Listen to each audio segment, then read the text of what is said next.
I moved into a small, dimly lit apartment in an old building near the outskirts of Tokyo. The rent was unbelievably cheap, and although the area had a slightly worn, almost forgotten feel to it, I was relieved to have a place of my own. My first night, I noticed a peculiar draft that seemed to chill the air no matter how tightly I closed the windows. Every sound seemed to echo and linger just a bit too long in the narrow hallways. After a few days, I noticed something odd. I was always hungry. No matter how much I ate, an intense, gnawing emptiness settled in the pit of my stomach, urging me to keep eating. At first, I assumed I was just stressed from the move, so I stocked my cupboards with snacks, hoping it would pass. But the hunger only grew more insistent, an almost painful void that nothing seemed to fill. One evening, as I returned from the convenience store with another round of groceries, I bumped into an elderly woman who lived in the apartment next to mine. She eyed the bags in my hands with a strange, sympathetic look.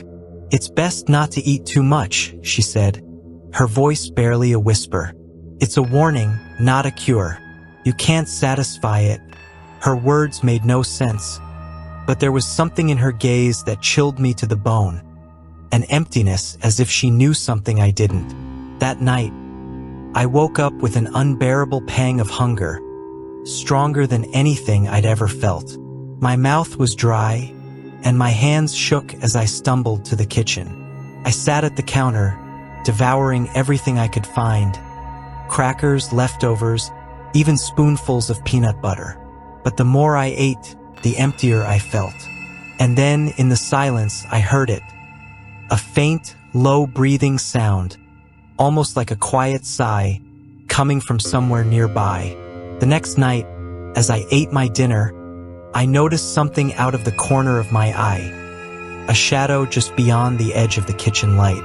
It was too dark to make out clearly, but it seemed wrong, as if something was hunched there, watching. I froze, fork halfway to my mouth, staring at the dark corner.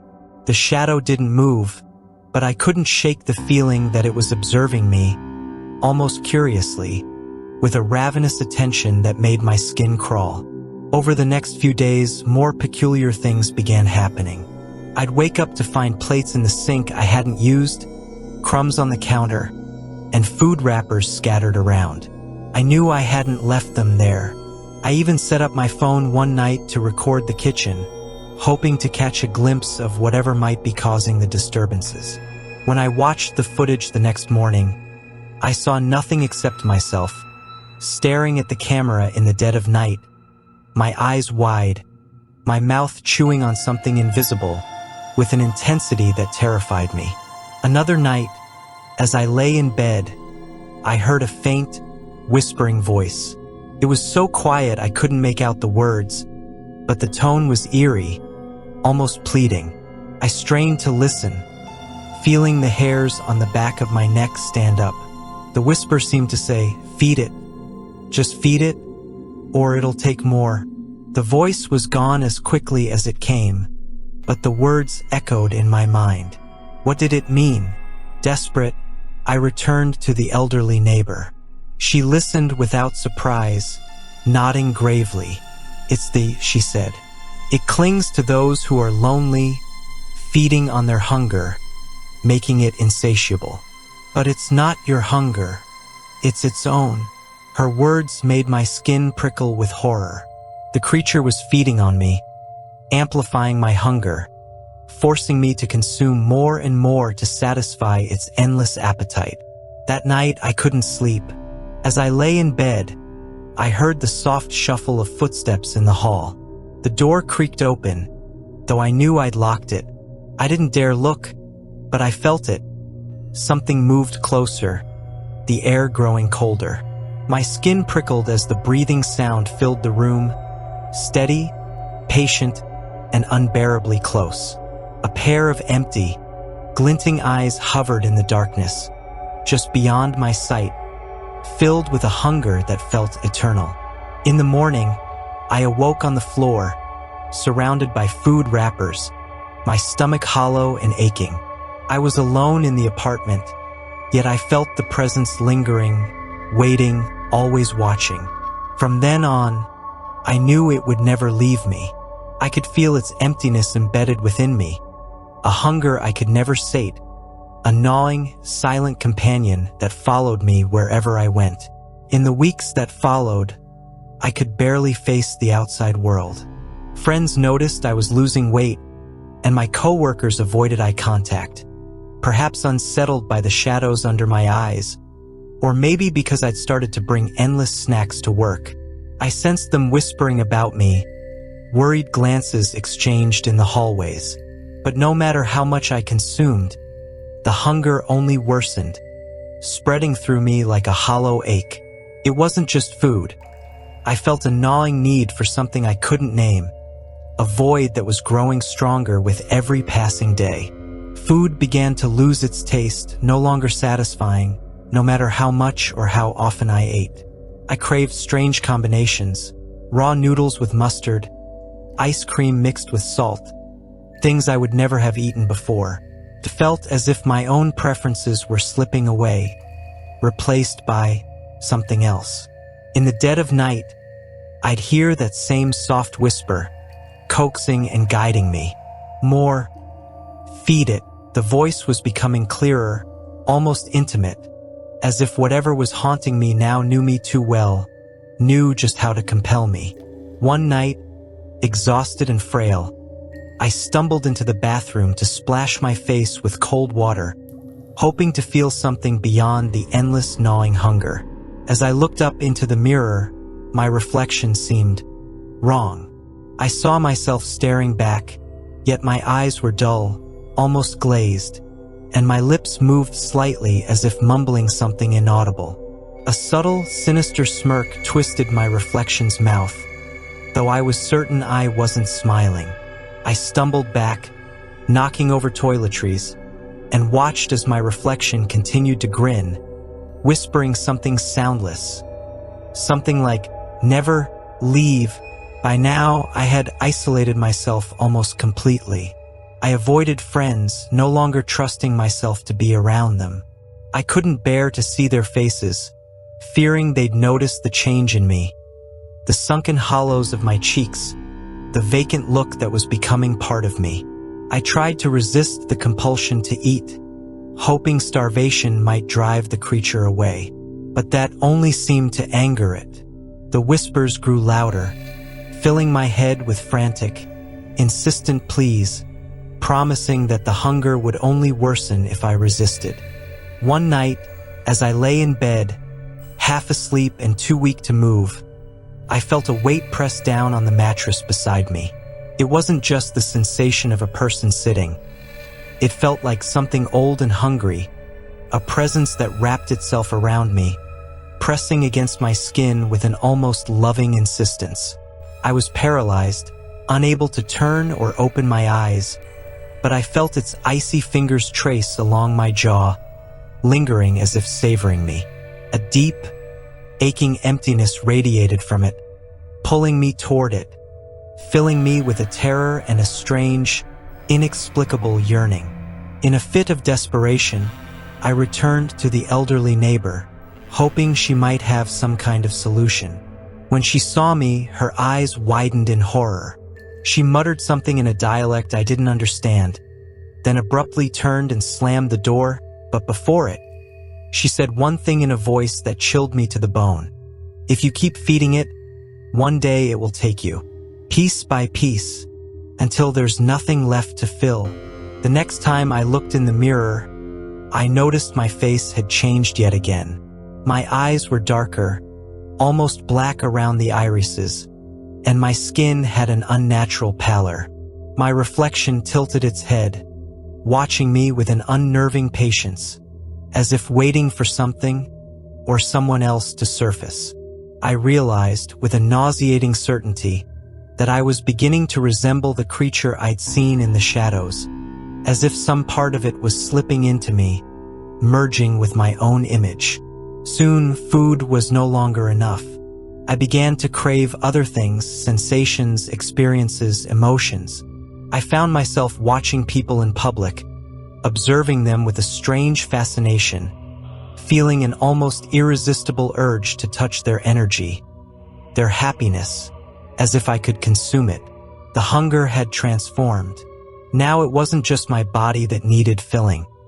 It was something deeper, a hunger for life itself, for the essence that other people seemed to carry so easily. One night, at the peak of this terrifying evolution, I was awoken by a presence hovering inches from my face. The shadowy figure crouched there, its eyes glinting with an endless, insatiable hunger. I felt its cold fingers tracing over my skin, and I knew, without question, that it had come for me, drawn by the hunger. The creature spoke in a voice that was mine and yet not mine, a guttural, distorted echo. "You are mine. I will feed forever." And I understood that I was no longer merely haunted. I was becoming part of it. Now I can barely recognize myself. My face is gaunt, my eyes hollow, and strangers recoil when they pass me in the street. I don't feel alone anymore, but the presence I sense within me is a torment, a gnawing thing that will never be satisfied. Sometimes I glimpse my reflection smiling when I am not, its mouth moving to silent words I can't decipher.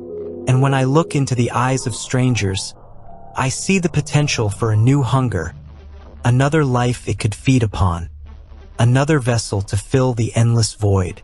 I've moved again, somewhere far from people who might notice the changes. But the hunger is worse, always there, shaping my thoughts, guiding my actions. I fear one day I'll no longer resist and will begin seeking the sustenance it truly craves. Until then, I am a hollow shell, a carrier of an insatiable emptiness that will never let me go. And, in fleeting moments of clarity, I understand that I am no longer alone. I am the host of something ancient, something that will consume everything in its path, including me. In one fleeting moment of strength, I noticed that the hunger seemed to quiet when I was surrounded by darkness. I began spending hours in my apartment with the blinds drawn and every light turned off, hoping the creature's hold on me would lessen. For a while, it worked. The cravings dulled slightly. I could think more clearly. It was during this period of reprieve that I began researching any possible way to sever my connection. In an obscure text, I found a note from someone who claimed to have escaped. Their advice was cryptic but specific. The hunger lives in layers. To escape it, you must find the root of your own. At first, the phrase made little sense. But as I thought about it, a forgotten memory resurfaced. One I hadn't revisited in years. The origin of my own hunger, of my loneliness. I realized that perhaps there was a way to confront it by confronting myself. Following the memory, I returned to my childhood home. The house had been abandoned for years, boarded up and forgotten. Inside, everything was layered with dust, a place frozen in time. My footsteps echoed, and the stillness was absolute. I didn't know what I was looking for, but I sensed I had to confront something within these walls. Somewhere in this house was the root of my own emptiness, and I needed to face it to break free of the creature's hold. As I wandered through the house, I found a door to the basement that I had no memory of. It seemed almost misplaced, its dark wood in stark contrast to the other doors. I had no recollection of it being there, yet it looked old, as if it had always been part of the house. Against my better judgment, I opened it and descended, the air growing colder with every step. The walls were lined with strange carvings, faint and barely visible in the dark, resembling twisted figures locked in contorted poses.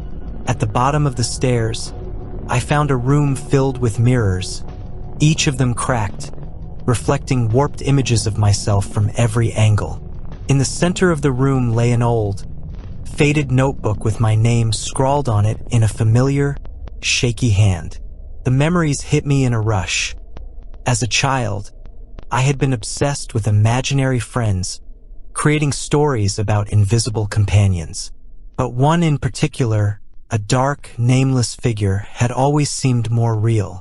My parents had dismissed it, yet deep down, I remembered feeling that it was somehow more than just imagination. As I leafed through the notebook, reading the childlike scrawls, I began to understand. I hadn't just imagined this friend. I had invited it, giving it shape and space in my mind. My loneliness had called to it. Suddenly, it became clear that this creature, this hunger, had been with me for far longer than I had realized, feeding off my isolation for years, lying dormant until it saw an opportunity to awaken. As I processed this revelation, I felt a shift in the room, a flicker of tension. One of the reflections in the cracked mirrors moved independently of me, turning toward the others, its face twisting into an expression of fear.